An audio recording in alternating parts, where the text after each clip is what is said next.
Hello and welcome back to Tidbit of Torah. One of my favorite things that happened over Yom Kippur, one of my favorite moments, was actually something with a child that happened on Kol Nidre and then on Ne'ilah. So we had a lovely family service on Kol Nidre with a couple hundred people. And while I was helping to lead the service, I noticed that there was a child sitting up near the front that looked sad. She was holding on very tightly to one of our stuffed Torahs. And I figured out, sort of guessing, that maybe she didn't get the Torah in the first round. With a couple hundred people and only a few dozen stuffed Torahs, there wasn't one for everyone. And we had scarves and pom-poms and other things that kids could carry. But she really wanted this Torah. And as a result, she didn't want to give it back quite yet because she hadn't had as much time with it. So kind of guessing that this might be what happened, I went up to her and her family and I said, hey, I sort of have this problem. I'm wondering if you can help me.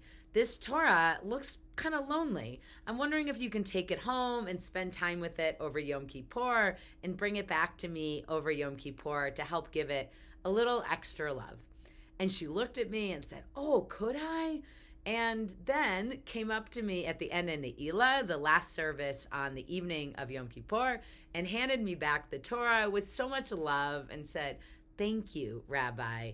And it was just such a great experience for her and for me because it reminded me about how much love we can have for the Torah itself. And that's really the base of what this upcoming holiday of Simchat Torah is all about, which literally means joy of Torah, Simchat Torah. So much of the rest of our lives, humans are at the center. We show love for our kids, our parents, our friends, our family members, for ourselves, right? We are always showing love and joy and trying to make happy, joyful, loving experience for people around us.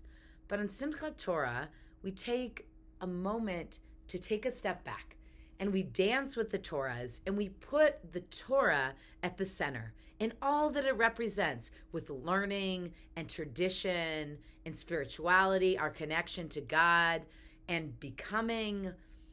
And that is what we dance around. That is what we dance with, is with Torah. And I think this is such a beautiful message for our kids, for ourselves and the people around us, is that sometimes we are not at the center. Sometimes we need to take a step back and appreciate the Torah and learning in general. I mean, Torah in the most expansive sense, in addition to this beautiful symbol of Torah that we hold dear to us, that is at the center. And so as we head into the holiday of Simchat Torah this weekend, which begins Saturday night and continues throughout Sunday, I hope we can all find a moment to be able to feel that kind of love for Torah that my friend over Yom Kippur felt. That we can appreciate how vital ongoing learning is, and that the Torah that we bring to the community and the Torah that we receive for community, and that we can dance and feel a sense of joy, not just for our own accomplishments, but what we're creating together as community by dancing around the Torah. And so what a gift to us and our children to be able to put Torah at the center and to have a holiday in which we finish the Torah and start anew and can celebrate new beginnings with Torah and learning at the center.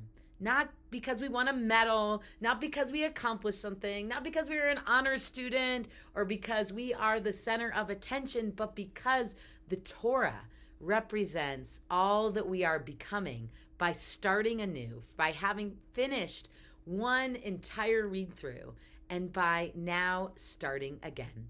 I want to wish you and your families a Chag Sameach, a holiday of joy and a holiday of appreciating all that Torah represents to you.